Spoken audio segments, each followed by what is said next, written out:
నేనేం చేయలేదు, మొత్తం నాడే వేసినాను.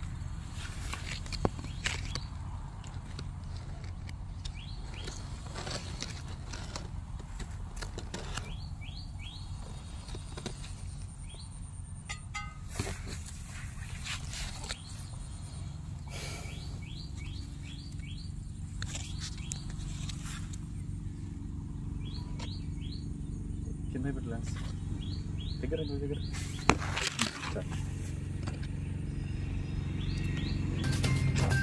ఇది పూర్తిగా హాస్పామ్ పద్ధతి. ఏదైతే పూర్తిగా ఈ పాము అంతా కూడా చాలా భయాందోళన పరిస్థితిలో ఉంది.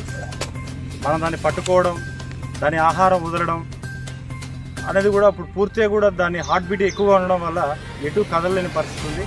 ఒక 10 నిమిషాల్లో ఇది మళ్ళీ రిలీఫ్ అయిపోయి యథావిధిగా తన వేటని అరణ్య ప్రాంతాల్లో